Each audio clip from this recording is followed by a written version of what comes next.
আমার কলকাতায় আমার কলকাতায়, এবং আমি বিশ্ববাণী মিনিস্ট্রির মধ্যে দিয়ে দীর্ঘ প্রায় 22 বছর প্রভু সেবায় রত আছি। এবং আপনাদের এই সহযোগিতায় আমাকে আপনারা যে আহ্বান করেছেন, সুযোগ দিয়েছেন, তার জন্য আমি আপনাদের প্রত্যেককে ধন্যবাদ দিই। বিশেষ করে পাস্টার বাবুকে, প্রবীর বাবুকে আমি ধন্যবাদ দিই। আর বর্তমানে বিশ্ববাণী মিনিস্ট্রি পশ্চিমবঙ্গের আহ, দায়িত্বে আছি, এবং সকল ভাইদের নিয়ে সেবা কাজকে এগিয়ে নিয়ে চলেছি। আসুন আমরা আমাদের বাক্যের দিকে যাই। আর আমরা এখন বাক্যে যাব, তার আগে আমরা উচ্চারণে আরেকটিবার নিজেদেরকে নত করি, আরেকটিবার আমরা প্রার্থনায় আসি। মঙ্গলাকর দয়াল পিতা, তোমার ধন্যবাদ, তোমার প্রশংসা, তোমার গৌরব হোক পিতা। আজকের এই দিন তোমারই সৃষ্ট দিন, এবং এই দিনের এই সায়াহ্নকালে আমরা তোমার গুটি কয়েক দাস দাসী বিভিন্ন জায়গা থেকে, পৃথিবীর বিভিন্ন স্থান থেকে তোমার নামে একত্রিত হয়েছি পিতা। আমরা যে যেখানেই থাকি না কেন, তোমাতে আমরা প্রত্যেকে এক। তাই আমাদের পরিচয় কোনো দেশের দ্বারা হতে পারে না, পরিচয় আমাদের কোনো রঙের দ্বারা হতে পারে না, পরিচয় আমাদের ভাষা দ্বারা হতে পারে না, পরিচয় আমরা খ্রিস্টের এক সন্তান। প্রভু, তোমার সেই অনুগ্রহ তুমি আমাদের প্রত্যেকের জীবনে দিয়েছো, সেটা তোমার ধন্যবাদ দিই। এখন তোমার সেই অমৃত বাক্য আমরা দেখতে চলেছি পিতা। আমি নই, কিন্তু তুমি আমার মধ্যে দিয়ে তোমার যে বাক্য, তা প্রকাশিত হতে তুমি সাহায্য করো পিতা। পবিত্র আত্মন, তুমি আমাদের মধ্যে উপস্থিত থাকো, এবং এই সভার ভার তুমি পরিচালনা করো, এবং বাক্যের নিগূঢ় তত্ত্ব বুঝতে আমাদের প্রত্যেককে তুমি সাহায্য করো। সকল ভার তোমার হাতে দিয়ে প্রার্থনা প্রাণকর্তা খ্রিস্ট যিশু তোমার নামে চাই, আমেন। আমার আওয়াজ ঠিক মতো শোনা যাচ্ছে তো? হ্যাঁ, পরিষ্কার শোনা যাচ্ছে। হ্যাঁ, ঠিক আছে। আহ আমি প্রভুর বাক্য নিয়ে যখন আপনাদের কাছে আসছি, আমার অনুরোধ, আমার বলার সঙ্গে সঙ্গে আপনারাও কিছু বলতে চাইলে বলতে পারেন। মানে কিছু যদি আমরা কথোপকথন করতে চাই, আমরা যেন করতে পারি। বাক্য যখন যদি কোনো বাইবেল ভার্স পড়ার প্রয়োজন হয়, আপনারাও তাতে অংশ নেবেন, এটা আমার অনুরোধ রইল। আজকে আমার যে চিন্তা বা আমার যে আহ, বিষয়ের উপর আপনাদের বলতে চাই, সেটা হচ্ছে ঈশ্বরের বাক্য। ঈশ্বরের বাক্য কি, বা কেন, বা কি কাজে লাগে, বা কি জন্য আমরা ঈশ্বরের বাক্য যে বিষয়টা তা নিয়ে আলোচনা করি বা অধ্যয়ন করি, সেই সকল বিষয়ের উপর কিছু সংক্ষিপ্ত আমরা আমরা দেখার চেষ্টা করব। এবং এই ঈশ্বরের বাক্য আমাদেরকে কিভাবে জীবনের পথে আরো কার্যকরী করে তুলতে সাহায্য করে। আমরা একটি অংশ পাঠ করব, তা যা লেখা আছে ইব্রিয় পুস্তক তার 5 অধ্যায় 11 থেকে 14 পদ। কেউ যদি এই অংশটা পাঠ করে সাহায্য করেন তাহলে আমার খুব ভালো হয়। ইব্রিয় পুস্তক তার 5 অধ্যায় 11 পদ থেকে নিয়ে 14 পদ পর্যন্ত। আমি পড়ছি। পড়ুন। ইব্রিয় পুস্তকে 5 অধ্যায় 11 থেকে 14 পদ। হুম। তাহার বিষয়ে উপরে লেখা আছে, যিশুতে স্থির থাকো। আহ, নিতান্ত যিশুকে স্থির থাকা নিতান্ত আবশ্যক। তাহার বিষয়ে আমাদের অনেক কথা আছে, তাহার অর্থ ব্যক্ত করা দুষ্কর, কারণ তোমরা শ্রবণে শিথিল হইয়াছ। বস্তুত এতকালের মধ্যে শিক্ষক হওয়া তোমাদের উচিত ছিল, কিন্তু কেহ যে তোমাদিগকে ঈশ্বরীয় বচন কলাপের আদিম কথার অক্ষরমালা শিক্ষা দেয়, ইহা তোমাদের পক্ষে পুনর্বার আবশ্যক হইয়াছে। এবং তোমরা এমন লোক হইয়া পড়িয়াছ, যাহাদের দুগ্ধের প্রয়োজন, কঠিন খাদ্যে নয়। কেননা যে দুগ্ধপোষ্য, সে তো ধার্মিকতার বাক্যে অভ্যস্ত নয়, কারণ সে শিশু। কিন্তু কঠিন খাদ্য সেই সিদ্ধ বয়স্কদেরই জন্য, যাহাদের জ্ঞানেন্দ্রিয় সকল অভ্যাস প্রযুক্ত সৎ সৎ বিষয়ে বিচারণের পটু হইয়াছে। ইহাই প্রভুর বাক্য। ঈশ্বর ধন্যবাদ হোক। আহ আমরা কিছু বিষয় আগে শুনি, আমরা একটু বোঝার চেষ্টা করি। আমাদের যদি কেউ জিজ্ঞেস করে আপনি কোথায় থাকেন, আমরা খুব সহজে বলি আমার বাড়ি অমুক জায়গায়। হয়তো আমরা আরো ভালো করে তাদেরকে বুঝিয়ে দিতে পারি খুব সহজে। কিন্তু অনেক সময় জীবন পথে চলতে গিয়ে কোনো মানুষ যদি আমাদেরকে আমাদের বয়স জিজ্ঞেস করে, এই বয়স বিষয়টা খুবই মানে আমাদের কাছে কেমন যেন কিন্তু বিষয়। কেউ যদি আমাদের কাছে বয়স জিজ্ঞেস করে যে দাদা আপনার বয়স কত, বা দিদি আপনার বয়স কত হয়েছে, আমরা বলতে গিয়ে একটু হিচকিচাই কেন, যে বয়স জিজ্ঞেস করছে এরকম একটা বিষয়। অর্থাৎ আমরা প্রত্যেকে নিজের বয়সটাকে বলতে একটু যেন সংকোচ বোধ করি। আজকের দিনে যারা আমরা বিশ্বাসী রূপে জীবন যাপন করছি, তাদের জীবনেও এই বয়স বিষয়টা কিন্তু খুব গুরুত্বপূর্ণ। আহ যদি আমরা খ্রিস্ট বিশ্বাসী বলে নিজেদেরকে পরিচয় দিচ্ছি, নিশ্চয়ই আমরা যদি আহ কোনো খ্রিস্টীয় পরিবারে জন্মগ্রহণ করে থাকি, হয়তো আমরা এখানে যারা উপস্থিত আছি আমরা অনেকেই আছি যারা আমাদের পূর্বপুরুষেরা খ্রিস্টীয় পরিবারে আহ, জন্মগ্রহণ করেছিলেন, এবং তাদের অনেক মানে অতি পূর্বপুরুষ যারা খ্রিস্টকে গ্রহণ করেছিলেন তাদের উদ্ধারকর্তা রূপে, সেই জেনারেশন বাই জেনারেশন আমরা হয়তো খ্রিস্টান। আবার অনেকে আছেন হয়তো দুই জেনারেশন আগে বা এক জেনারেশন আগে তাদের পিতামাতা তারা প্রভুকে জেনেছে এবং তারা প্রভুকে গ্রহণ করেছে, অন্য বিশ্বাস থেকে প্রভুকে বিশ্বাস করেছে। আবার হয়তো এখানে উপস্থিত বা জগতে অনেক মানুষ আছেন যারা তারা নিজেরাই প্রথম জেনারেশন বলা যেত, ফার্স্ট জেনারেশন বিলিভার বলা যেত, যারা প্রভুকে জেনেছেন এবং প্রভুকে গ্রহণ করেছেন। আমরা সেই পরিবার থেকে আসি, খ্রিস্টীয় পরিবার থেকে আসি বা সবেমাত্র প্রভুকে জেনেছি, প্রত্যেকের জীবনে প্রভুকে জানা নিশ্চয় করে প্রয়োজন, এবং কখন কিভাবে জানলাম সেই বিষয় সকল সম্বন্ধে যেন আমাদের সম্যক ধারণা বা আমাদের স্পষ্ট ধারণা থাকে। আহ আমি খ্রিস্টীয় পরিবারেই জন্মগ্রহণ করেছি, সানডে স্কুল গেছি, যুবক সমিতি করেছি, মণ্ডলীর বিভিন্ন কাজে অংশগ্রহণ করেছি। কিন্তু যতদিন পর্যন্ত না প্রভু আমাকে ধরেছেন বা প্রভু আহ্বান আমি পেয়েছি একজন প্রকৃত খ্রিস্ট বিশ্বাসী রূপে বা খ্রিস্টের শিষ্য রূপে জীবন ধারণ করার যে বিষয়, সেটা হয়তো আমার জীবনে ছিল না। কিন্তু প্রভু কোন একটা ঘটনার মধ্যে দিয়ে আমাকে, আমার ডান চোখ যেটা দেখছেন, আমার ডান চোখ দেখে মনে হচ্ছে চোখে পাওয়ার নেই, কিন্তু আমার দুই চোখেই কন্টাক্ট লেন্স আছে, আমার ডান চোখের পাওয়ার প্রায় 13, রেটিনা ডিটাচ হয়ে গেছিল কোন এক সময়, তখন অন্য জাগতিক একটা অফিসে আমি ছিলাম। প্রভু সেই সময় আমাকে অনুভব করতে সাহায্য, তার আগে থেকেই তিনি বলছিলেন যে যে কাজে তুমি রয়েছো সে কাজ তোমার জন্য নয়। হয়তো সেখানে অনেক কিছু অর্থ সবকিছু বেশি ছিল, কিন্তু প্রভু আমাকে দেখাতে চাইছিলেন, বারবার বলতে চাইছিলেন এ কাজ তোমার নয়। একটা সময় আসলো যখন এইরকম ঘটনা ঘটলো, প্রভু আমাকে খুবই মিরাকেল ভাবে সাহায্য করলেন। কলকাতাতেই আমার চোখের অপারেশন হলো, এবং ডাক্তার বলেছিলেন যে অনেক মানুষেরই কিন্তু ভিশন আসে না, হয়তো রেটিনা অপারেশন করে সুস্থ হয়ে যায় মানুষ, কিন্তু সে চোখে দেখতে পারেন। প্রভুর ধন্যবাদ হোক, 3 মাস 6 মাসের মধ্যে দিয়ে আমার ফুল ভিশন ফিরে এসেছে। এবং সেই দিনই আমি ডিসিশন নিয়েছিলাম যে প্রভু আমি অনেক কিছু জাগতিক বিষয়ের মধ্যে দিয়ে চলেছি একজন খ্রিস্টীয় সন্তান হওয়া সত্ত্বেও। এবং সেই দিন তিনি আমাকে পরিচয় দিয়েছিলেন এবং তিনি আমাকে আহ্বান করেছিলেন। আর সেই সময় কালটা ছিল আমার প্রস্তুতির সময়, যখন প্রভুকে আমি আমার নিজের জীবনকে সঁপেছিলাম। শুধু জীবন সঁপে দেওয়া নয়, পরবর্তীকালে তার সেবা কাজের জন্য আমি করব মনস্থ করে সেই সেকুলার ওয়ার্ল্ডে সেই কাজকে আমি ছেড়ে দিই। কোনো মিনিস্ট্রির সঙ্গে আমার যোগাযোগ বা কিছুই আমার তখন ছিল না, কিন্তু যখন আমি ছেড়ে দিয়ে প্রস্তুতির মধ্যে ছিলাম, প্রভু আমাকে তার সেবা কাজ করতে আমাকে সাহায্য করেছেন এবং যুক্ত করেছেন।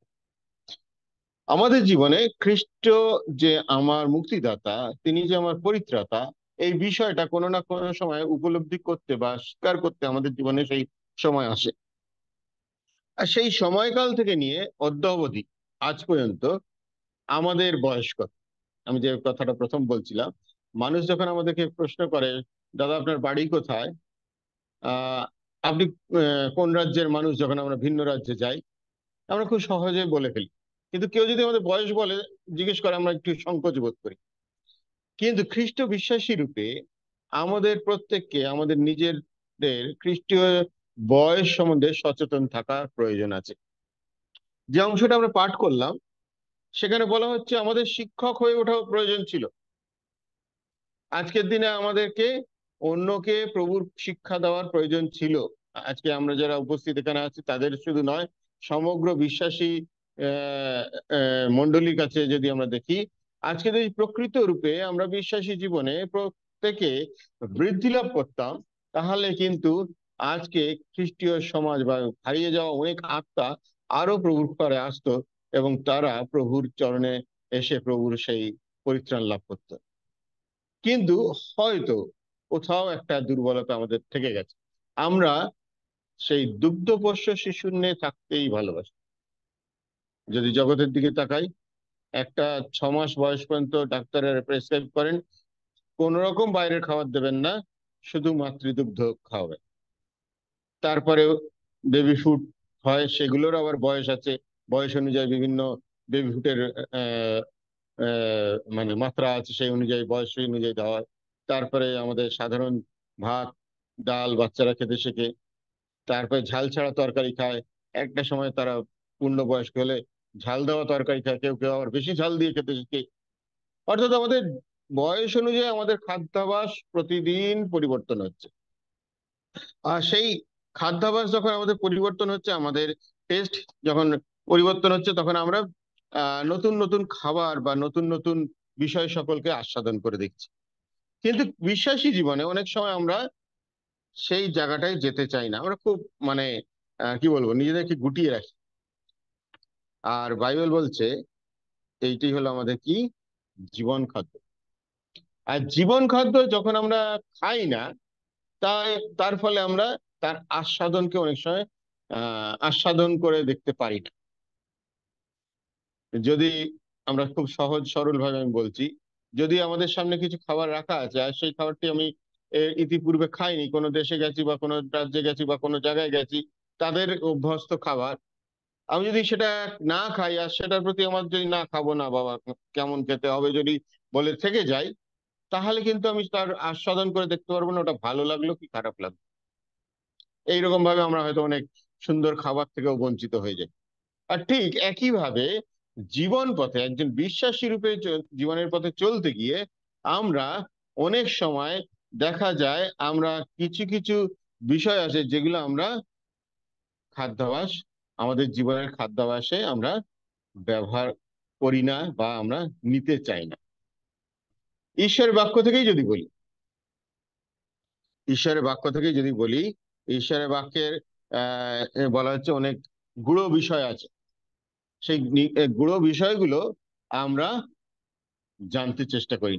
আমরা কি করি, খুব সহজ, গীত সংহিতা থেকে আমরা সবসময় পড়তে ভালোবাসি, আমরা নতুন নিয়ম পড়তে ভালোবাসি, আমরা সুসমাচারের 4টি পুস্তক পড়তে খুব ভালোবাসি, আমরা আহ আহ, হিতোপদেশের কিছু অংশ পড়তে ভালোবাসি, আদি পুস্তকের সৃষ্টির ঘটনা, তারপর নোহর জলপ্লাবন, এই বিষয়গুলো আমরা জানতে খুব ভালোবাসি এবং সেই অনুযায়ী আমাদের বাচ্চাদেরকে বা আমাদের পরবর্তী জেনারেশনকে আমরা শিক্ষা দান করে থাকি।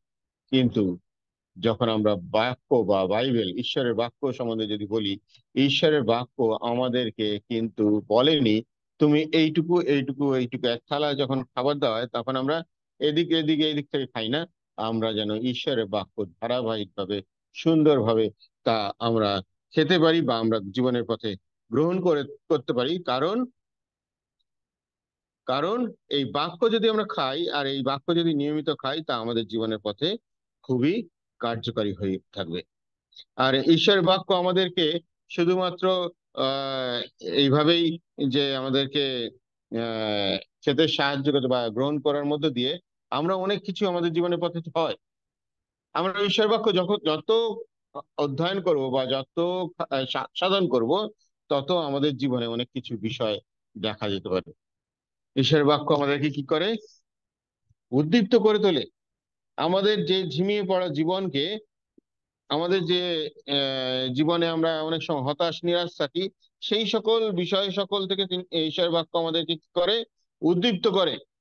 এবং সেই আহ উদ্দীপ্ত হওয়ার ফলে আমরা কি করি, ঈশ্বরের বাক্য যখন আমরা দ্বারা উদ্দীপ্ত হই, আমরা ঈশ্বরের বাক্যের কার্যকারী হয়ে উঠতে পারি। যদি আমাদের যে কেউ এনকারেজ না করে, অনেক সময় আমরা অনেক কিছু বিষয়ে সে কাজটা করতে চাই না। আর ঠিক ঈশ্বরের বাক্য নিজে আমাদেরকে অনেকভাবে উদ্দীপ্ত করে এবং সেটার মধ্য দিয়ে যদি আমরা মতিলিখিত সুসমাচার তার 24-14 পদ দেখি, সেখানে লেখা আছে, আর সর্বজাতির কাছে সাক্ষ্য দেওয়ার নিমিত্ত রাজ্যের এই সুসমাচার সমুদয় জগতে প্রচার করা যাইবে। সমুদয় জগতের কাছে সর্বজাতির কাছে সাক্ষ্য দেওয়ার জন্য। আর এই সাক্ষ্য দেওয়াটা বা সাক্ষ্য বহন করাটা আমরা খুব জানি ভালো বিষয়, কিন্তু সর্বজাতির কাছে সাক্ষ্য দিতে গিয়ে আমরা অনেক সময় পিছিয়ে পড়ি। আমরা আমাদের নিজেদের সার্কেলে, আমাদের মণ্ডলীতে, আমাদের পরিবার প্রিয়জনের মধ্যে, বন্ধু বান্ধবের মধ্যে আমার ঈশ্বরের কাজের সাক্ষ্যকে আমরা, বা ঈশ্বর যে আশীর্বাদ, সেই সাক্ষ্যকে তুলে ধরি। কিন্তু ঈশ্বর যে আমাকে পরিত্রাণ দান করেছেন, তার ফলে আমি স্বর্গের পথ পেয়েছি, তার ফলে আমি নরকের দূর থেকে আমার নাম দূরে চলে গেছে, সেই সাক্ষ্যকে তুলে ধরতে হবে পরজাতির মানুষের কাছে। তা তুলে ধরতে গিয়ে আমরা অনেক সময় পিছিয়ে পড়ি, এবং তার ফলে আমাদের ঈশ্বরের বাক্যের কার্যকারী আমরা অনেক সময় হতে পারি না।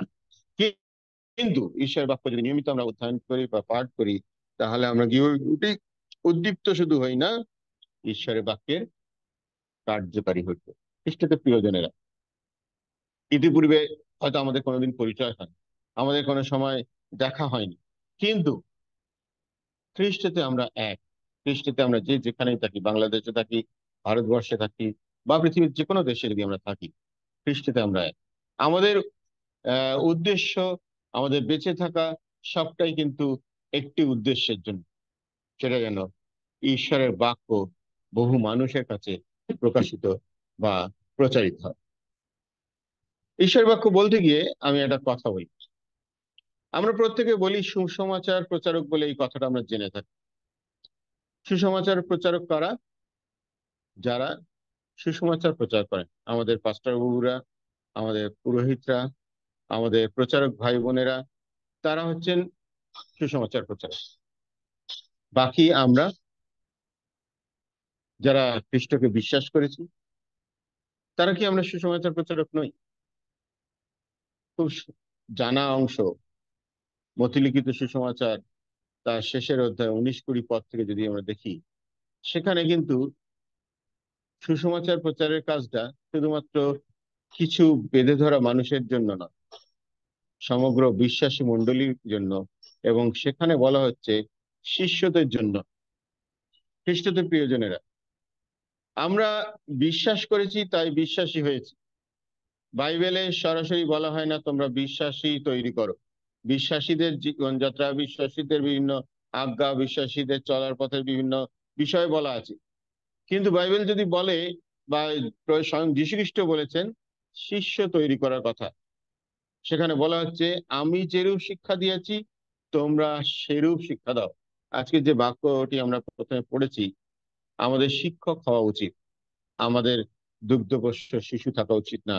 কারণ বিশ্বাসে আমাদের বয়ঃপ্রাপ্তি হচ্ছে, বা বিশ্বাসে আমরা বয়সে বৃদ্ধি পাচ্ছি। তাই যেমন জগতের দিক দিয়ে বয়সে বৃদ্ধি পেলে আমাদের খাদ্যাভ্যাসের পরিবর্তন ঘটে, তেমন বিশ্বাসী জীবনে আমাদের যত দিন যাবে, তত যেন আমরা উদ্দীপ্ত হতে পারি, উন্নত হতে পারে, এবং আমাদের কার্য সকল বিশ্বাসী রূপে বেরিয়ে আসতে পারে। আর সেই আহ বিশ্বাসী রূপে যখন আমাদের মধ্যে কার্য সকল বেরিয়ে আসবে, তখন আমরা সেই গুরু, যে গুরু নাম যীশু খ্রিস্ট, তার শিষ্য হতে পারি। জগতে অনেক গুরু আছে, সেই গুরুরা যখন তাদের শিষ্যদের শিক্ষা দেয়, এবং সেই গুরু যখন চলে যান, তখন সেই শিষ্যরা এক একটা গুরু হয়ে ওঠে, এবং তারা তাদের শিষ্যদের সেই গুরু হিসেবে যে শিক্ষা দেয়, সেটাই তাদের কাছে গুরু মন্ত্র। কিন্তু খ্রিস্টতে প্রিয়জনেরা, মজার কথা এটাই, আমাদের গুরু একজন, প্রভু যীশু খ্রিস্ট, যিনি আজ থেকে প্রায় 2000 অধিক বছর পূর্বে তার 12 জন শিষ্যদের নিয়ে সেবা কাজ শুরু করেছিলেন। আর তার পরবর্তীকালে তার শিষ্যরা যাদেরকে শিষ্য করেছেন, তারা কিন্তু সেই শিষ্যদের শিষ্য হয়নি, তারা স্বয়ং প্রভু যীশু প্রধান গুরুরই শিষ্য। আজকের দিনে দাঁড়িয়ে আমরা যারা খ্রিস্ট বিশ্বাসী রূপে পরিচয় দিই নিজেদেরকে, আমরা কি প্রভু যীশুর প্রকৃত শিষ্য? আর প্রকৃত শিষ্য হতে গেলে আমাদের কতগুলি বিষয়ের মধ্যে জানতে হবে, সেটা হচ্ছে যেন আমরা আরো মানুষের কাছে সুসমাচারকে নিয়ে যেতে পারি। আমি এই কথাগুলো সুসমাচার প্রচার করার কথা সূত্রে আমি বলছি। আর শিষ্য হওয়ার একটি, মানে কি বলবো, আপনি একটা কোর্স কমপ্লিট করেছেন, 3 বছর 4 বছর কোনো কোর্স কমপ্লিট করেছেন, কমপ্লিট করে সেই কোর্সে আপনি পাশও করেছেন, খুব ভালো রেজাল্ট হয়েছে, কিন্তু ততদিন পর্যন্ত আপনি সেই কোর্সটা আপনার মানে কি বলবো বায়োডাটাতে লিখতে পারবেন না যতদিন না পর্যন্ত তার সার্টিফিকেটটা আপনি হাতে পাচ্ছেন। ঠিক তো? আমি ভুল বলছি কি? সবাই নীরব, জানি না ভালো লাগছে কিনা। আমি ঠিক বলছি? হ্যাঁ, ঠিক বলছেন। হ্যাঁ ঠিক আছে, যদি আমি কোনো ঠিকই কোর্স বলছেন। কমপ্লিট করি আর কোর্সটা আমার বায়োডাটায় আমি উল্লেখ করতে পারি না যদি না আমি সেই সার্টিফিকেটটা পেয়ে থাকি। তা শিষ্য হওয়ার সার্টিফিকেটটা হচ্ছে যতদিন না পর্যন্ত আমি আরেকজনকে শিষ্য বানিয়েছি। যখনই আমি আরেকজনকে প্রভু শিষ্য বানাতে পারছি, that means I got the certificate, প্রভু শিষ্য হওয়ার সার্টিফিকেট আমি পেয়েছি।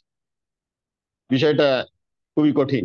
আমরা অনেক সময় বলি প্রচার করা বা বাক্য বলা বা সুসমাচার দেওয়া আমার কাজ, কিন্তু আত্মা তাকে বাকি কাজটা করবে, পরিত্রাণ পাওয়া তার কাজ। খ্রিস্টতে প্রয়োজন। আমি যে সুযোগ পাচ্ছি, আমি যে ফেসিলিটি পেয়েছি, সেই ফেসিলিটিটা হচ্ছে জগতে থাকতে আমাদের অনেকের অনেক রকম ফেসিলিটি থাকতেও পারে, নাও থাকতে পারে, কিন্তু প্রভুর কাছে যখন আমরা যাব সেই ফেসিলিটিটা হচ্ছে সেই নতুন আকাশ, নতুন পৃথিবী, যেখানে প্রত্যেক খ্রিস্ট বিশ্বাসী থাকবে, প্রত্যেক দেশের খ্রিস্ট বিশ্বাসীরা থাকবে, প্রত্যেক শিষ্য শিষ্যরা থাকবে, সেই পৃথিবীর যে কোনেরই হোক না কেন। তাহলে আমি যে ফেসিলিটিটা বিনামূল্যে পেয়েছি সেটা কেন অন্য পাবেন? এবার এই ফেসিলিটি পেতে গেলে আহ যে বিষয়টা করতে হচ্ছে সেটা হচ্ছে সুসমাচার প্রচার। সমাজ প্রচার কাদের দায়িত্ব? একটু আগে আমি বললাম, গুটি কয়েক দায়িত্ববান ব্যক্তির নয়। সুসমাচার প্রচার করার দায়িত্ব হচ্ছে প্রত্যেক বিশ্বাসী, যারা নিজেদেরকে প্রভুর শিষ্য বলে নিজেদেরকে মনে করে। সময় কি অসময়, প্রত্যক্ষ কি পরোক্ষ, সুযোগে কি বিনা সুযোগে, সুযোগ বানিয়ে নিয়ে আমাদেরকে সুসমাচার প্রচার করতে হবে। যদি প্রেরিত তার 13 অধ্যায় 1 থেকে 3 পদের মধ্যে দেখি, সেখানে প্রভুতে প্রভুর সেই সন্তানেরা তারা সেখানে বসে উপবাস সহকারে আরাধনা প্রার্থনা করছিলেন। সেখানে অনেক শিক্ষিত ব্যক্তি ছিলেন, অনেক ব্যক্তিরা ছিলেন, বড় ব্যক্তিরা ছিলেন, কিন্তু প্রত্যেকে খ্রিস্টের শিষ্য শিষ্যা ছিলেন। সেখানে পবিত্র আত্মা নেমে এসে সেই বার্নবা আর সেই শৌল, যাকে আমরা পৌল বলে পরবর্তীকালে চিনি, তাদের দুজনকে চয়ন করলে সরাসরি সুসমাচার প্রচারের জন্য। বাকিরা কিন্তু হতাশ হয়নি সেদিন, তারা তাদের উপর হস্তার্পণ করে প্রার্থনা করে তাদেরকে প্রেরণ করেছিল। অর্থাৎ আমরা পৃথিবীতে প্রভুর মণ্ডলীতে যখন আছি, আমাদের প্রত্যেকের দায়িত্ব আলাদা হতে পারে, কিন্তু আমরা প্রত্যক্ষ বা পরোক্ষভাবে সুসমাচার প্রচার করি। সেই দুই ব্যক্তি তারা সুসমাচারকে নিয়ে গেছিল অন্য মানুষদের কাছে, আর এই মানুষেরা তাদের জন্য প্রার্থনা করেছিল, তাদের জন্য উপবাস করেছিল, তাদের জন্য প্রার্থনা করে চলেছিল। আজকে আমরা প্রত্যক্ষ কি পরোক্ষ কোনোভাবেই আমাদের সুযোগ যেন ফিরিয়ে লয় প্রভুর সুসমাচারকে যেন আমরা প্রচার করি। এবার আরেকটি বিষয় আছে, ঈশ্বরের বাক্য যখন আমরা আলোচনা করছি, সুসমাচার বলতে আজকের দিনে আমরা খুব সহজেই বলতে পারি সুসমাচার। যদি খুব জিস্টে বলি, আমি সংক্ষেপে বলি, যোহন 3:16 অনুযায়ী ঈশ্বর জগৎকে এমন প্রেম করিলেন যে তাহার একজাত পুত্রকে দান করিলেন, যেন যে কেউ তাহাতে বিশ্বাস করে সে বিনষ্ট না হয় কিন্তু অনন্ত জীবন পায়। আর সেই পুত্র আমাদের জগতে এসেছিলেন, তিনি তার কার্য সকল করেছেন, তিনি তার উপর যে দায়িত্বভার দেওয়া হয়েছিল সেই দায়িত্বভার তিনি আমরা জানি ফিলিপিও অনুযায়ী একেবারে সেই নীরব মেষের মতো তা সহ্য করেছিলেন। তার উপর অত্যাচার, তার উপর অকথ্য অত্যাচার, অপমাননা, সবকিছু সহ্য করে ক্রুশীয় মৃত্যু সহ্য করলেন। তারপরে তিনি কবরপ্রাপ্ত হলেন, কবরপ্রাপ্ত হওয়ার পরে তৃতীয় দিবসে পুনরুত্থান হলেন, তারপর 40 দিবস আমাদের সঙ্গে থাকলেন। আবার প্রেরিত 1 অধ্যায় 8 পদ অনুযায়ী তিনি মেঘর মধ্যে দিয়ে স্বর্গে চলে গেছেন, তার সাক্ষী তার শিষ্যরা ছিল, এবং স্বর্গদূতেরা এসে ভবিষ্যৎবাণী করলো যে রূপ তোমরা দেখলে তাকে চলে যেতে, ঠিক সেই রূপে তিনি আসেন। এই আশাতে আজকে আমরা আছি, আর এইটাই আমাদের কাছে পূর্ণ সুসমাচার বা পূর্ণতা রূপে আমরা মনে করি। এবং যে ভবিষ্যৎবাণী প্রভু যীশু স্বয়ং বলে গেছিলেন যে এখানে আমি থাকি, তোমাদেরকে সেই স্থানে নিয়ে যাব। যখন তার 14 অধ্যায় অনুযায়ী সেই স্থানে তিনি নিয়ে যাবেন, সেই আশায় আছি। আর সেই সুসমাচার আমি আপনি প্রচার করে বেড়াচ্ছি। আবার যদি আমরা মার্ক তার 1 অধ্যায় 1 পদে দেখি, সেখানে দেখা যাচ্ছে, বলা হচ্ছে খ্রিস্ট যিশু যিনি ঈশ্বরের পুত্র, তার সুসমাচার প্রচারের কাজ। আবার লুক তার 4 অধ্যায় 44 পদ যদি দেখি, আমি রেফারেন্স শর্টে বলে যাচ্ছি, আমি ভুলছি না, 44 পদে দেখা যাচ্ছে। যদি কেউ আমার সঙ্গে লুক 4:44 পদ খোলেন তাহলে একটু আমি বলি। আরেকজন মার্ক 1 অধ্যায় 38 পদ খুলুন।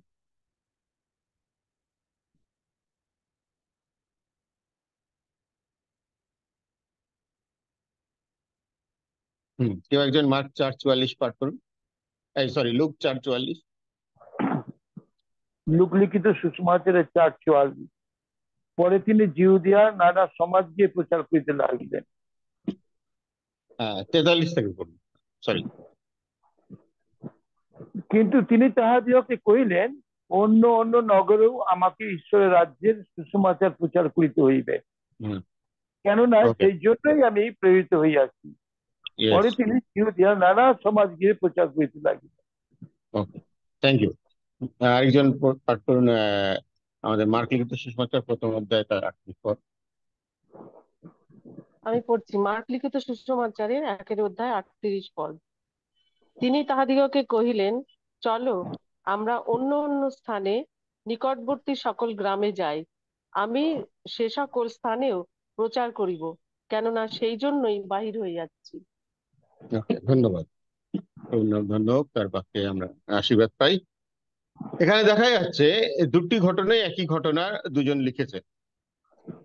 ঘটনাটা হচ্ছে সেই দিন সেই স্থানে যখন প্রভু যীশু তার শিষ্যদের নিয়ে গেছেন, সেখানে আমাদের পিতরে শাশুড়ি মা থাকতেন। তার জ্বর হয়েছিল, তিনি প্রথমে তাকে সুস্থতা দিলেন। আবার সায়াহ্নকালে বা সন্ধ্যাকালে কি হলো, প্রচুর মানুষ, অসুস্থ মানুষ, ভূতগ্রস্ত মানুষেরা নিয়ে এলো, তাদেরকে প্রভু সুস্থতা দিলেন। এবং একটা কি বলবো, সাকসেসফুল মিনিস্ট্রিয়াল ডে, খুব সার্থকতার একটা দিন তিনি পার করলেন, এবং যেখানে প্রচুর সেবা কাজ তিনি করলেন। আমরা যদি একজন সেবক রূপে বা একজন খ্রিস্ট বিশ্বাসী রূপে কোনো প্রভুর কোনো কাজে আমাদেরকে একটি দিন আমরা দিই, আমরা খুব উৎসাহিত হই এবং সেটা নিয়ে খুব বলতে ভালোবাসি। আবার পরের দিন আমরা কি করি, কালকে রাত পর্যন্ত কাজ করেছি, আজকে একটু দেরিতে উঠবো, তাই তো? খুব প্র্যাকটিক্যাল এটা। আমরা যখন খুব পরিশ্রম করি, পরের দিন মনে করি যে একটু যদি দেরিতে উঠি, একটু রেস্টটা বেশি হয় ভালো।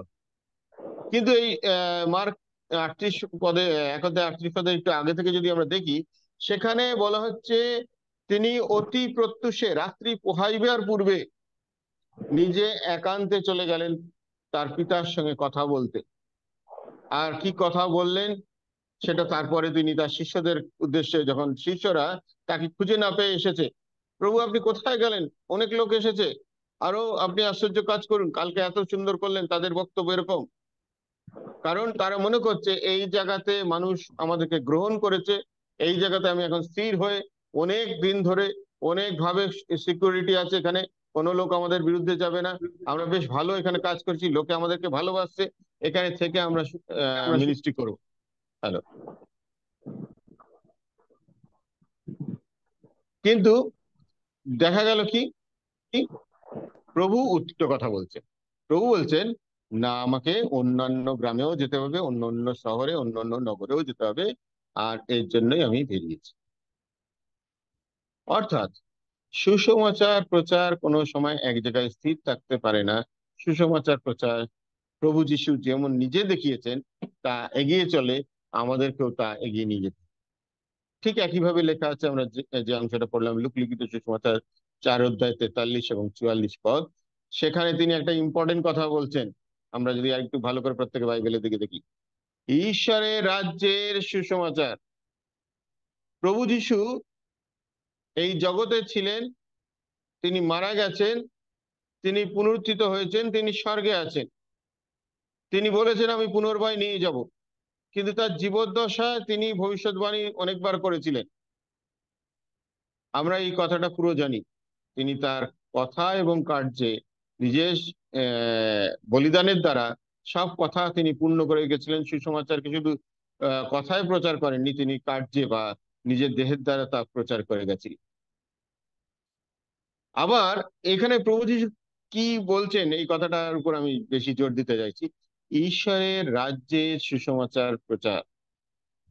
খ্রিস্টতে প্রিয় আমার গুরুজন, আমার প্রিয়জনেরা, আপনাদেরকে একটাই বলতে চাই, সেদিন প্রভু যীশু কি যে সুসমাচার প্রচার করেছিলেন নিজের কার্য বা নিজের কথার দ্বারা, তার পরবর্তী জেনারেশন যারা প্রভু শিষ্যরা সেই সুসমাচারকেই বহন করে চলেছেন, আজও আমরা বহন করে চলেছি। তার একটি কারণ, সেটা হচ্ছে যে ঈশ্বরের রাজ্য বাটিকা থেকে নষ্ট হয়ে গেছিল, যে ঈশ্বরের রাজ্য ঈশ্বর চেয়েছিলেন মানুষের সঙ্গে ঈশ্বরের সহযোগিতা বজায় থাকুক, যে ঈশ্বরের রাজ্য ভেঙে গেছিল, সেই ঈশ্বরের রাজ্য যেন পুনর্গঠিত হয়। আমরা এত সেবা কাজ বা এত কিছু, এত যা কিছু করি, একটি উদ্দেশ্য, যেন ঈশ্বরের রাজ্য পুনর্প্রতিষ্ঠিত হতে পারে। আর সেটা কে সাহায্য করবে আমাদেরকে? সেটা সাহায্য করবে স্বয়ং ঈশ্বর। স্বয়ং ঈশ্বর কিভাবে সাহায্য করবেন? তার বাক্যের দ্বারা। কারণ যোহন লিখিত সুসমাচার তার প্রথম অধ্যায় প্রথম থেকে এই কথাই বলা হচ্ছে, আদিতে বাক্য ছিল, বাক্য ঈশ্বরের কাছে ছিলেন, বাক্যই ঈশ্বর ছিলেন। আর 14 পদের পরে যদি ওই অধ্যায় দেখি, সেই বাক্য মাংসে মূর্তিমান হয়েছে। অর্থাৎ সেই বাক্য, যে আদি পুস্তকে আমরা দেখি ঘোর অন্ধকার ছিল, তার উপর ঈশ্বরের আত্মা অবস্থান করছে, সেই বাক্য বা সেই ঈশ্বরের আত্মা স্বয়ং ঈশ্বর বাক্য রূপে আজকে আমাদের কাছে আছেন তার পবিত্র বাইবেলের মধ্যে। তাহলে যদি আমরা বিশ্বাসে আমাদের বয়স প্রাপ্তি হয়, বিশ্বাসে আমরা যদি আমাদের বয়স বৃদ্ধি পাচ্ছে, তাহলে একইভাবে ঈশ্বরের বাক্যরূপ খাদ্যকে প্রতিদিন আমাদেরকে গ্রহণ করা একান্ত প্রয়োজন। যদি না গ্রহণ করি, তাহলে আমরা দুগ্ধপোষ্য শিশু থেকে যাব। এবং যেভাবে এব্রিয় পুস্তককে আমাদেরকে এক প্রকার ভৎসনা করা হয়েছে, তার মধ্যে দিয়ে বলা হচ্ছে আমাদের হওয়া উচিত ছিল শিক্ষক, কিন্তু এখনো আমরা সেই দুগ্ধপোষ্য। তাই জন্য সেই অক্ষরমালা, কোন অক্ষরমালা? সেখানে বলা হচ্ছে আদিম কথার অক্ষরমালা শিক্ষা দেয়, যেন পুনর্বার তা তোমাদের কাছে আবশ্যকই আছে। আমাদের জীবনে যেন তা না আসে, আমাদেরকে সেই প্রথম কথা থেকে যেন শুরু করে কেউ শিক্ষা না দেয়। আমরা যেন সেই ঈশ্বরের বাক্যরূপ বাইবেলে যে বাক্য রেখা আছে এবং সেই বাক্যের নিগূঢ় তত্ত্ব বোঝার জন্য যেন আমাদের প্রধান শিক্ষক প্রভুর কাছে, তার কাছে যেন আমরা যাচনা করি। আমরা যেন তার কাছে যাচনা করি, প্রভু পবিত্র আত্মা, তুমি আমাদের সেই জ্ঞানের দুয়ারকে খুলে দাও, যেন তোমার বাক্যকে আমরা বুঝতে পারি। একবার নয়, বহুবার ধরে একটি অংশকে আমাদের পাঠ করা, বারবার পাঠ করা এবং তার মধ্যে দিয়ে মনন করা বা ধ্যান করা আমাদের অতি আবশ্যক। আজকের দিনে যদি আমরা দেখি, অনেক সময় আমাদেরকে আহ, অনেক জায়গায় পরাজিত হতে হয়, কারণ ঈশ্বরের বাক্য আমাদের হৃদয়ে, অন্তরে প্রচুর রূপে নাই। আমাদের কাছে যদি একজন সৈনিকের কাছে বন্দুক দেওয়া হয়েছে, তাকে যুদ্ধক্ষেত্রে প্রেরণ করে দেওয়া হয়েছে, আর সেই বন্দুকের গুলি যদি তাকে না দেওয়া হয়, সে কি নিয়ে লড়াই করবে? খ্রিস্ট বিশ্বাসী রূপে আমার জীবনে বাইবেল আমার কাছে আছে, খুব যত্ন করে আমি রাখি সেই বাইবেল, যে বাইবেলে ধুলো জমতে দিই না, অল্টারে খুব সুন্দর করে সাজিয়ে রাখি। আর সেই বাইবেলের মধ্যে যে বাক্য আছে, তা যদি আমার হৃদয়ের বন্দুকে না ভরি, তাহলে জীবন পথে চলতে গিয়ে আমরা হেরে যাব।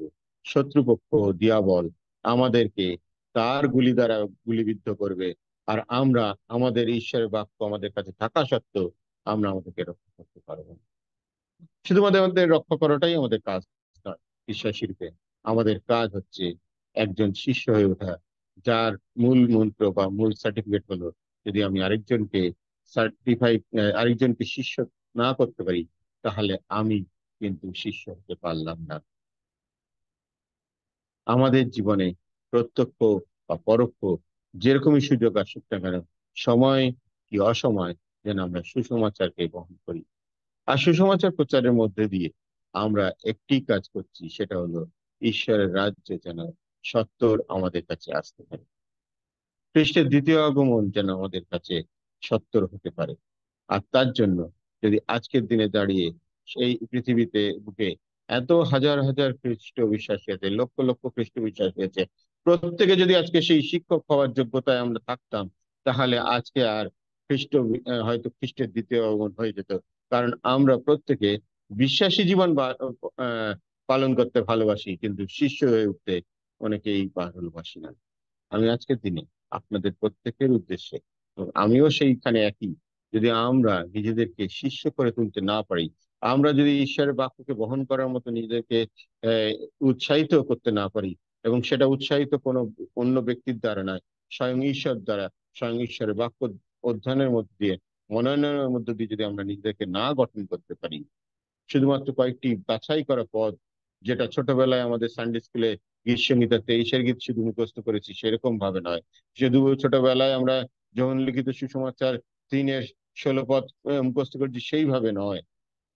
আমরা যেন ধারাবাহিকভাবে ঈশ্বর আমাদের সঙ্গে, প্রভু যিশু আমাদের সঙ্গে কি কথা বলতে চাইছেন, সেটা তার বাক্য পাঠের মধ্যে দিয়ে যেন আমরা জানতে পারি। বাইবেল এমন একটা পুস্তক, জীবনের কোনো কথা নেই যেটা সেখানে লেখা নেই। যদি আমরা পাঠ করি, যদি আমরা মনন করি, যদি আমরা ধ্যান করি, দেখবো তা প্রত্যেকটা বিষয় আমার জন্য লেখা আছে। আমরা প্রত্যেকে আহ আমরা যেহেতু বাঙালি, প্রত্যেকে আমরা খুব শাক খেতে ভালোবাসি, আশা করি আমরা সবাই শাক খেতে ভালোবাসি। লাউ শাক হোক, সজনে ডাঁটা, ডাঁটা শাক হোক, নোটে ডাঁটা হোক, বিশেষ করে ডাঁটা খেতে ভালোবাসি আমি বলতে চাইছি, পুঁই ডাঁটা হোক, আর খুব সুন্দর চিবিয়ে চিবিয়ে খাই। আর ডাঁটা শুধুমাত্র একবার চিবিয়ে ফেলে দিলে তার মজাটা পাওয়া যায় না, যতটা বেশি করে চেবানো যায় তত বেশি করে মজা পাওয়া যায়, তাই তো? ঈশ্বর বাক্য এমনই একটি বাক্য, আজকে আমি যদি জাস্ট পড়লাম, তার থেকে যা আমার বোঝার মতো করে আমি বোঝার চেষ্টা করলাম, হবে না, বারবার পড়তে হবে। ঈশ্বর আমাদেরকে তার যে সেই আস্বাদ, তার যে মজা, তার যে নিগূঢ় তত্ত্ব, তবেই তিনি আমাদের কাছে প্রকাশ করবেন। আমি আমার ব্যক্তিগত জীবনের সাক্ষ্য দিয়ে আমি বলতে পারি, একটি অংশ থেকে পাঠ করে যদি 7 বার পাঠ করি, বা 7টি সময় পাঠ করি, বা কিছু সময় কাল পর পর আবার যদি পাঠ করি, প্রতিটা সময় ঈশ্বর তার নতুন নতুন চিন্তা, নতুন নতুন বিষয় তার মধ্যে দিয়ে আমাদেরকে দেয়। প্রভু আমাদের প্রত্যেককে আশীর্বাদ করুক। এবং আমি এটাই বলতে চাই, ঈশ্বরের বাক্য প্রচুর রূপে আমাদের অন্তরে থাকতে গেলে আমাদেরকে ঈশ্বরের বাক্য প্রচুর রূপে অধ্যয়ন করতে হবে। তার উপকারিতা কি? ঈশ্বরের বাক্য আমাদেরকে বিপদের হাত থেকে রক্ষা করবে, ঈশ্বরের বাক্য আমাদেরকে উদ্দীপ্ত হতে সাহায্য করবে, ঈশ্বরের বাক্য আমাদেরকে জ্যোতিস্বরূপ অন্যের কাছে হতে সাহায্য করবে, অন্ধকারে থাকা মানুষগুলোকে আলোর পথে আসতে সাহায্য করবে। এবং প্রত্যেকে আমরা এক একটি, বাক্য যদি বলে, আমরা প্রত্যেকে এক একটি দীপ্তি স্বরূপ হয়ে উঠবো, এবং আমাদের মধ্যে দিয়ে ঈশ্বরের প্রভুর আলো, প্রভু যিশুর আলো প্রত্যেকের কাছে ছড়িয়ে যাবে, এবং পরিত্রাণের কার্য দ্রুততার সঙ্গে সম্পন্ন। প্রভু আমাদের প্রত্যেককে প্রচুর রূপে আশীর্বাদ করুন। জয় যিশু। আপনারা প্রত্যেকে ভালো থাকবেন, এবং তার মধ্যে দিয়ে আমরা আরো আরো আরো বাক্য অধ্যয়নের মধ্যে আগামী সময় আমরা আরো এগিয়ে যেতে পারবো। এই বিশ্বাস, এই আশা প্রভুর কাছে আমরা সমর্পিত হলাম। আসেন একবার আমরা প্রার্থনা, নিজেদেরকে দেখি আমরা কোথায় আছি। আমরা অন্যকে দেখতে খুব ভালোবাসি। যখন আমি একটি আঙুল সামনের দিকে কারোর দিকে নিক্ষেপ করি, তখন বাকি আঙুলগুলি আমার দিকে নিক্ষেপ করে। তাই খ্রিস্ট বিশ্বাসী রূপে, খ্রিস্টের শিষ্য রূপে আমাদের নিজেদেরকে দেখা প্রয়োজন। আমরা কি এখনো দুগ্ধপোষ্য আছি, নাকি আমরা সেই মাংস খেতে বা পরিপক্ক হয়ে উঠেছি সকল রকম খাদ্য খেতে? আসলে আমরা প্রার্থনা করি। মঙ্গলাকর দয়াল পিতা, আজকের এই সময় তুমি আমাদেরকে দিয়েছিলে তোমার যে বাক্য, অর্থাৎ ঈশ্বর পিতা তুমি নিজে সেই বাক্য রূপে আমাদের কাছে আছে। সেই বাক্য যেন আমরা অধ্যয়ন করি, মনন করি, নিয়মিত ভাবে, ধারাবাহিক ভাবে যেন তা দেখতে পাই। কতগুলো বিশেষ বিষয়ের উপর যেন আমরা স্থির না থাকি, কিন্তু আমরা তোমাকে মনন করতে গিয়ে তুমি কি রূপে আমাদের কাছে তোমার বাক্যকে প্রকাশ করছো, সেই রূপ ভাবে আমাদের হৃদয়কে যেন খুলে দিতে। অনেক সময় আমরা নিজেদের মতো করে চিন্তা করি, এইটা আমাকে হয়তো এটা বলতে চাইবে এই বাক্যটা, কিন্তু তা নয় পিতা, হয়তো বাক্য অন্য কথা থেকে বলতে চায়। তো আমরা প্রত্যেকে তোমার জন্য সমর্থন। আজকের এই যে বাক্য আমরা শুনলাম পিতা, তা আমার এবং আমাদের প্রত্যেকের জীবনে যেন কার্যকরী, আমরা প্রত্যেকে যেন বাক্যের কার্যকরী হতে পারি। আমরা প্রত্যক্ষ কি পরোক্ষভাবে সুসমাচার কাজকে যেন এগিয়ে নিয়ে যেতে পারি। কারণ যদি আজকের দিনে আমরা প্রত্যেক খ্রিস্ট বিশ্বাসী, সারা পৃথিবীর প্রত্যেকটা খ্রিস্ট বিশ্বাসী যদি আমরা পরিপক্ক হতাম, যদি আমরা সেই দুগ্ধপোষ্য না থাকতাম, আজকের দিনে আর হয়তো তোমার ভিন্ন আর কাউকে খুঁজে পাওয়া যেত না, হয়তো তোমার দ্বিতীয় আগমন হয়ে যেত পিতা। কারণ বাক্য বলে যতক্ষণ পর্যন্ত প্রতিটি মানুষের কাছে তোমার সেই বাক্য প্রচারিত হবে, ততক্ষণ তোমার পর্যন্ত তোমার দ্বিতীয় আগমন হবে। প্রভু আমাদেরকে সেই রূপ হয়ে উঠতে সাহায্য করো। হয়তো আমরা আত্মায় ইচ্ছুক থাকি, মাংস আমাদের দুর্বল থাকে, কিন্তু সেই তোমার আশীর্বাদে আমাদের সেই দুর্বল মাংসকেও সবল হতে হতে তুমি সাহায্য। আমরা যে যেখানে আছি কেন, এই তোমার সৃষ্টি পৃথিবী যে কোনায় আমরা থাকি না কেন, আমরা তোমার সেই মণ্ডলীর দেহের অংশ বিশেষ। তুমি আমাদেরকে তোমার সেই দেহের অঙ্গ প্রত্যঙ্গ রূপে তোমার সেবা কার্যে ব্যবহৃত করতে সাহায্য করো। আমি নই, আমার তো নয়, আমার অহংকার নয়, কিন্তু নত নম্র এবং তোমার চরণে সেই আমাদের হৃদয়কে উজ্জাড় করে যেন আমরা তোমার কাজকে এগিয়ে নিতে পারি। সমাজ, তুমি যে গুরুদায়িত্ব আমাদের জীবনে দিয়েছো, একজন বিশ্বাসী রূপে, একজন শিষ্য রূপে, সেই গুরুদায়িত্ব যেন আমরা প্রত্যেক বিশ্বাসী পালন করতে পারি। আমার পাড়া প্রতিবেশী, প্রিয়জন, যাদের সঙ্গে আমরা প্রতিদিন উঠি বসি, যাদের সঙ্গে আমাদের সেই আনন্দের সহযোগিতা হয় অনেক রকম, কিন্তু অনেক সময় তাদের কাছে আমরা তোমার কথা বলে উঠতে পারি না। কিন্তু সেই প্রিয়জন যখন স্বর্গে যাবে না, তখন কি আমাদের দুঃখ হবে না? সেই সচেতনতা তুমি আমাদের সকল ভাগ তোমাকে দিয়ে উপস্থিত আমরা প্রত্যেকে তোমার চরণে সমর্পিত হয়ে এই প্রার্থনা আমাদের ত্রাণকর্তা, উদ্ধারকর্তা, পবিত্রতা, প্রভু যীশু খ্রিস্ট তোমার নামে চাই। আমেন। জয়